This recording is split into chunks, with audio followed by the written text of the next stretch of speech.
izinkan saya tunjukkan bagaimana suasana di luar jalan lingkar kelima di Beijing pada siang hari. Lihat, seperti inilah, tidak ada satu orang pun, semuanya pergi bekerja. Sesekali, sebuah mobil lewat, yang seharusnya cukup baik.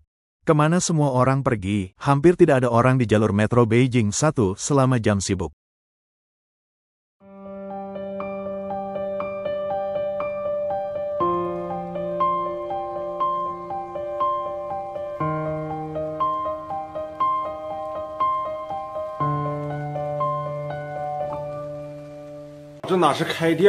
Apakah toko ini masih buka sejak pukul 8 pagi, apalagi bisnis? Bahkan tidak ada satu orang pun yang masuk.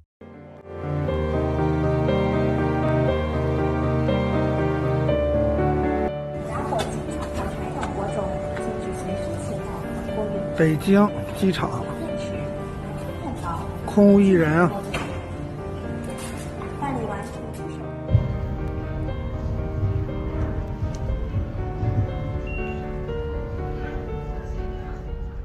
Berjalan dalam angin dingin musim dingin, saya tidak bisa melihat siapapun di jalanan Beijing. Bukan adegan film, ini adalah ritme kota yang nyata. Di siang hari, gang-gang mungkin terasa hidup. Orang tua berjemur di bawah sinar matahari di depan pintu mereka, skuter listrik perlahan lewat. Tapi di malam hari, lampu jalan yang remang-remang dan suara langkah kaki yang bergema dari dinding bata membuatnya terasa seperti memasuki ruang dan waktu yang lain.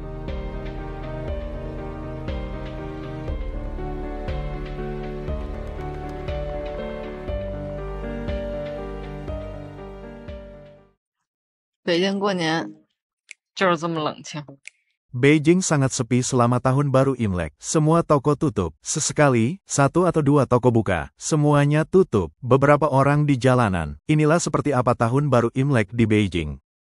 Lihat, benar-benar kosong. Toko deli ini masih bertahan. Tidak ada siapa-siapa. Tidak ada siapa-siapa. Sangat kosong. Sesekali seseorang masuk.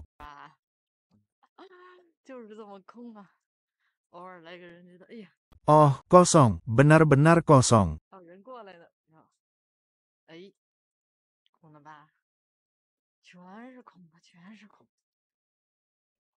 Ekonomi ini terus menurun. Jalanan Beijing, ibu kota, menjadi sangat sepi. Seorang netizen baru-baru ini membagikan video yang diambil di Jalan Wongfujing. Jalan pejalan kaki yang dulu ramai, sekarang tampak sangat sepi. Dongan market dan departemen store juga sama. Kesejahteraan masa lalu telah sirna. Dahulu kala, jalan pejalan kaki Wongfujing di Beijing adalah salah satu area paling ikonik dan ramai di kota, penuh dengan orang dan lampu-lampu yang terang. Penduduk lokal dan turis bisa merasakan ritme dan pesona ibu kota. Dari departemen store hingga toko jajanan bersejarah, Wongfujing dulunya adalah mikrokosmos dari kehidupan kota. Namun, berjalan di sepanjang Wongfujing hari ini, yang terlintas di benak adalah pejalan kaki yang jarang dan toko-toko yang kosong. Restoran yang dulu antre sekarang kosong. Hari ini, malnya sepi dan musik latar bergema di udara. Kesenjangan ini benar-benar membuat kita menghela napas. 33岁未婚北漂 Seorang pengembara Beijing yang belum menikah berusia 33 tahun. Saya bekerja untuk sebuah perusahaan besar selama 10 tahun. Dan sekarang, setelah 79 hari menganggur, saya masih belum menemukan pekerjaan. Akhir-akhir ini, saya terus bertanya pada diri sendiri, haruskah saya mengabdikan diri pada media mandiri atau mengembangkan pekerjaan sampingan sambil mencari pekerjaan? Sejujurnya, saya belum mengambil keputusan akhir. Selama pencarian kerja, saya mengirimkan ratusan resume, tetapi hanya menerima 3 undangan wawancara. Awalnya, saya pikir itu karena saya mengirimkan terlalu sedikit resume, tetapi kemudian menyadari bahwa itu tidak benar, melainkan usia saya. Blogger itu berkata, tidak peduli seberapa keras saya berusaha, tidak ada yang melirik. Usia Anda adalah penghalang untuk masuk. Mereka tidak akan membacanya. Posisi yang saya dekati dan direkomendasikan di aplikasi rekrutmen semuanya tentang menjual asuransi, media mandiri paruh waktu, dan mengemudi untuk DD. Kadang-kadang saya merasa sangat bingung dan tertekan. Apakah kita menyinggung seseorang di usia kita? Apakah orang-orang sekitar 35 tidak lagi memenuhi syarat untuk bekerja di perusahaan besar atau memiliki pekerjaan yang layak? Apa pendapat Anda tentang bangunan di belakang saya? Apakah stylish atau sedikit jelek? Ini adalah Galaxy Soho yang terkenal di jalan lingkar kedua timur Beijing. Mari kita lihat bagaimana bisnis di dalamnya. Mereka dilaporkan sedikit lesu. Memasuki Soho cukup unik. Ini dibagi menjadi area luar dan interior. Dari luar, terlihat bisnisnya lambat dengan sedikit lalu lintas dan sedikit bisnis. Mari kita masuk sekarang. Anda akan tahu di dalamnya bahkan lebih sepi daripada di luar. Melihat mall ini, tidak ada jiwa di sini. Benar-benar tidak ada siapa-siapa. Saya benar-benar takjub. Tempat yang begitu utama untuk disewa dengan 4 atau 5 iklan yang dipasang. Apakah Anda takut tidak ada yang tahu? Lalu melihat ke sini, tidak ada siapa-siapa di sini juga. Benar-benar sepi. Dahulu kala, Sony Towin identik dengan pipi perkotaan China dengan restoran-restoran mewah yang berjejer di jalanan dan bar-bar yang terang benderang. Tapi hari ini, Sony Towin tampaknya telah dibisukan. Kerumunan jarang, toko-toko tutup, dan bahkan pada malam akhir pekan, hiruk-pikuk masa lalu adalah masa lalu. Apa yang dulunya ramai sekarang adalah jalan-jalan kosong dan etalase toko yang sepi. Beberapa bahkan bercanda. Pasar petani di kota kabupaten tingkat kelima memiliki lebih banyak orang daripada Sony Towin. Blogger ini bertemu dengan seorang teman di Sony Towin dan berkomentar bahwa area tersebut telah menjadi jauh lebih sepi. Saya berjalan-jalan sebentar. Untungnya, kafe ini di dekat kedutaan Jerman di Jalan Beisiau masih buka. Itu menyimpan begitu banyak kenangan. Selama musim yang sangat indah, saya selalu bertemu dengan teman-teman di North Small Street dan San Lewin untuk mengagumi daun-daun kuning musim gugur dan hijaunya bulan April. Toko-toko Brasil sedikit. Banyak tempat yang sering saya kunjungi di masa lalu telah berubah. 常去的地方已经改建更张了。2025年8月31号。 Pada tanggal 31 Agustus tahun 2025, saya dikonfirmasi telah dipecat. Sebuah perusahaan besar dengan 2.700 karyawan. Saya berpikir perusahaan besar lebih aman. Hari ini menandai bulan ke-10 saya di perusahaan. Siapa yang bisa membayangkan bahwa perusahaan dengan pendapatan tahunan 8,4 miliar akan memecat karyawan? Saya telah berencana untuk pensiun di sini, tetapi saya dipecat begitu tiba-tiba. Blogger itu mengatakan bahwa hari ini adalah hari terakhirnya di tempat kerja. Setelah mengendarai skuter listrik ini, dia akan mengembalikannya besok. Dalam beberapa hari, dia akan kembali ke Hangzhou untuk mencari apartemen baru, pekerjaan baru, dan awal yang baru. Netizen mengatakan tidak ada satu jiwa pun di Bandara Internasional Beijing Xi. 大北京顺义国际机场，连人都没有，这也叫机场，看见了吗？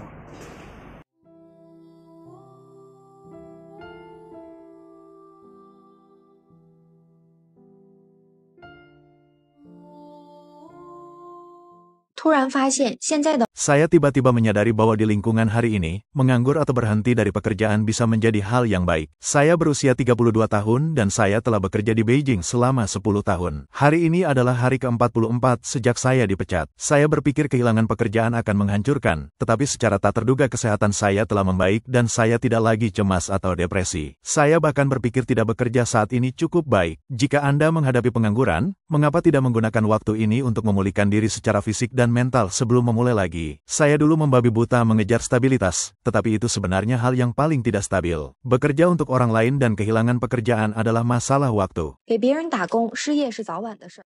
Blogger itu mengatakan bahwa selama masa penganggurannya, dia berhenti untuk merenungkan apa yang benar-benar dia inginkan. Apakah dia harus melanjutkan di industrinya atau beralih karir? Dia memulai perjalanan media mandiri pada Februari tahun ini. Meskipun belum ada penghasilan, dia tetap tidak gentar karena dia telah menemukan tujuan baru dan sedang berupaya mencapainya. Jika dia tidak dipecat, dia masih akan bolak-balik 3 jam sehari, kelelahan dan berjuang untuk memikirkan hal-hal ini. Jika Anda mengalami pengangguran, cobalah mengubah situasi buruk menjadi situasi yang baik. Mungkin pendekatan yang berbeda terhadap kehidupan dapat mengarah pada kehidupan yang lebih memuaskan. 83年41岁， Saya lahir pada tahun 1983 dan saya berusia 41 tahun. Ini adalah tahun ke-20 saya hidup sendirian di Beijing tanpa rumah, tanpa mobil, dan masih lajang. Saya telah menganggur selama lebih dari 7 bulan sekarang, dan September hampir tiba. Waktu berlalu dan bingung, 1 tahun hampir selesai. Namun di usia saya masih menyewa dan mencari pekerjaan. Berusia 41 tahun telah membuat saya menyadari sesuatu. Di usia ini, teman-teman Anda, semua orang tampaknya memiliki beberapa penyesalan. Beberapa bercerai, beberapa puas dengan seorang gadis dan seorang anak laki-laki, beberapa bepergian sepanjang hari, beberapa berjuang dengan penyakit, beberapa sedang naik daun, dan beberapa menganggur.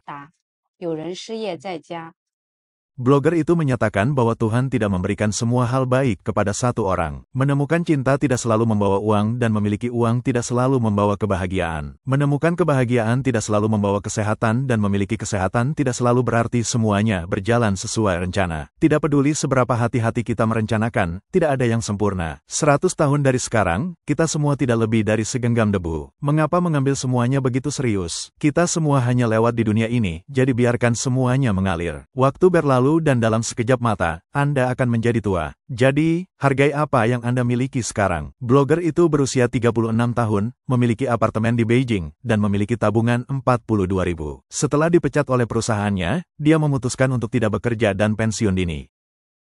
不工作后才发现 Setelah berhenti bekerja, saya menyadari saya tidak punya banyak uang untuk dibelanjakan. Tetapi ketika saya menjadi budak, saya tidak menghasilkan banyak, tetapi saya menghabiskan banyak. Bekerja Senin sampai Jumat, saya akan membeli banyak pakaian dengan dorongan kuat untuk membeli kembali sesuatu. Berpikir bahwa bekerja setiap hari sudah cukup melelahkan, jadi saya harus diberi kompensasi. Saya akan membeli apapun yang saya suka, apapun yang ingin saya makan. Saya akan menanggung konsekuensi dari pembelian balas dendam ini. Berat badan bertambah, dan menghabiskan uang. Tetapi saya masih tidak merasa bahagia. Blogger itu mengatakan bahwa setelah dia berhenti bekerja, dia memasak makanannya sendiri setiap hari. Itu bersih, higienis, sehat, dan terjangkau. Ketika dia bekerja, dia dulu memesan makanan dibawa pulang dan minum teh susu setiap hari, yang tidak hanya mahal, tetapi juga buruk untuk kesehatannya. Setelah berhenti bekerja, dia tiba-tiba tidak punya alasan untuk menghabiskan uang. Dia menjalani kehidupan yang riang, memasak makanannya sendiri, dan karena dia jarang keluar, dia tidak perlu membeli terlalu banyak pakaian. Dia tidak lagi perlu memakai riasan, menghemat uang untuk kosmetik. Sederhana dan damai, dia menikmati kehidupan seperti itu. Namun, banyak netizen berkomentar bahwa tidak bekerja berarti tidak ada penghasilan, dan harus hidup dari tabungan. Bagaimana mungkin $420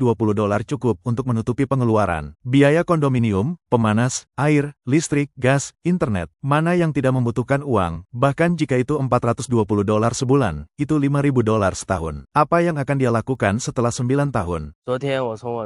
Kemarin, saya mengundurkan diri dari pekerjaan ketiga saya di Beijing. Saya berhenti tanpa rencana. Saya ingin berbagi dengan Anda kisah-kisah menarik dari 3 pekerjaan saya di Beijing selama 2 tahun terakhir. Saya pikir setiap perusahaan memiliki karakteristik uniknya sendiri. Pekerjaan pertama saya adalah perusahaan milik negara, yang kurang lebih seperti yang orang pikirkan. Perusahaan milik negara menawarkan tunjangan yang kompetitif dan tingkat stres yang lebih rendah, menjadikannya pilihan ideal bagi lulusan baru yang mencoba menyesuaikan diri dengan masyarakat dan memahami dunia kerja. Mereka tidak memberi terlalu banyak tekanan pada Anda sekaligus. Saya telah bertemu banyak orang yang awalnya memilih perusahaan dengan intensitas tinggi, kemungkinan menghasilkan banyak uang, tetapi beberapa sebenarnya meninggalkan Beijing karena tekanan besar dari pekerjaan pertama mereka.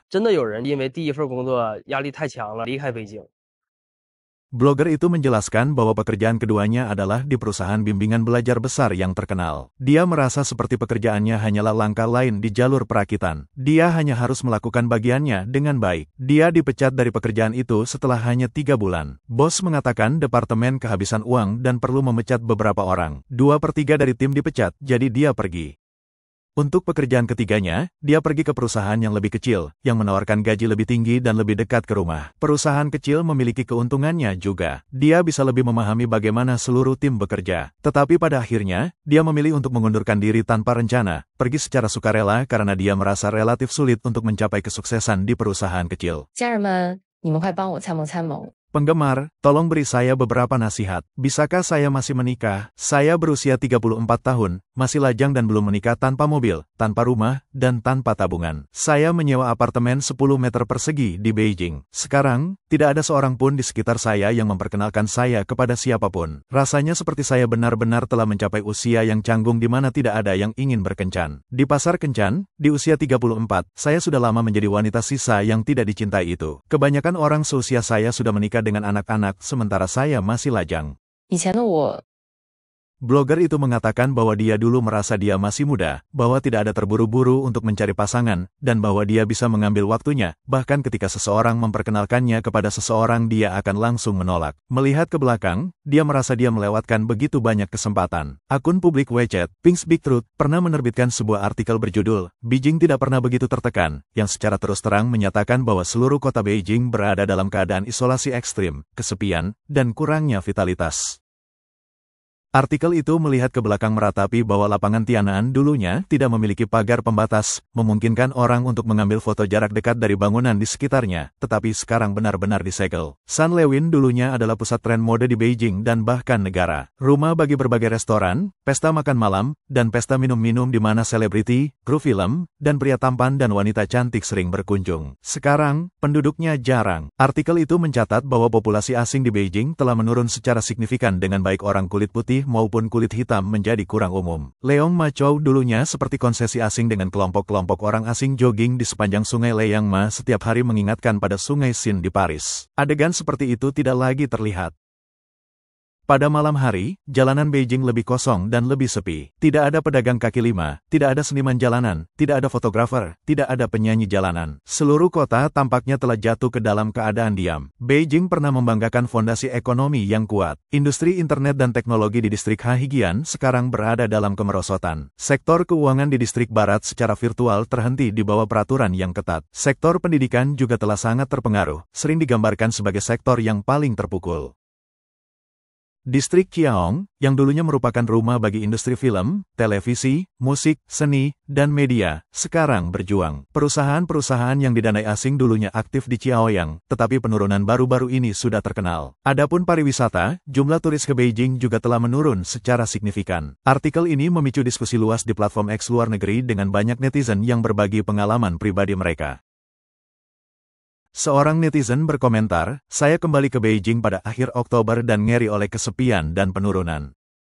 Saya telah tinggal di Yonghanli Middle Street di seberang jalan Susui di Chong'an Avenue selama lebih dari 1 dekade. Kali ini ketika saya kembali ke Beijing, saya secara khusus pergi untuk memeriksa jalan dan menemukannya benar-benar sepi. Supermarket Pricer, toko beras, toko buah, salon rambut, warung sayuran, dan pai daging, semuanya yang telah buka di jalan selama lebih dari 20 tahun, semuanya telah tutup. Oriental Plaza Lai Kasing Wong Fujing yang dulu mulia telah menjadi toko kelontong." Netizen lain berkomentar, "Sejujurnya, saya pergi ke China 2 kali untuk bisnis tahun lalu, mengunjungi 3 kota, Shenzhen, Shanghai, dan Beijing. Meskipun tidak ada yang sebagus sebelum pandemi, situasi Beijing adalah yang terbaik. Shanghai secara mengejutkan tertekan, dengan Shenzhen menjadi yang paling parah terpukul. Bandara internasional di Beijing dan Shanghai berada dalam keadaan yang mengerikan. Banyak toko dan toko bebas bea tutup, dan bahkan Lunge VIP adalah satu-satunya yang buka." Penduduk Beijing, Bapak Long, mengatakan kepada media luar negeri, "Beijing dulu ramai dengan lalu lintas, tetapi sekarang sepi. Ada sangat sedikit orang di jalanan. Toko-toko tutup dan restoran-restoran jarang penduduknya. Sekitar 5 atau 6 tahun yang lalu di lapangan Tiananmen di Chong'an Avenue, bahkan selusin orang di peron dianggap sebagai jumlah kecil. Itu sangat ramai sehingga tidak mungkin naik kereta. Sekarang rasanya seperti saya satu-satunya di stasiun ini dan beberapa stasiun sepi. Tidak ada seorang pun di sana selama jam sibuk. Sangat sepi. Itulah perasaannya." Itu saja untuk hari ini. Jika Anda menikmati konten kami, silakan beri kami jempol, berlangganan, tinggalkan komentar, dan bagikan dengan teman. Kami menghargai dukungan Anda, dan kami akan melihat Anda lain kali.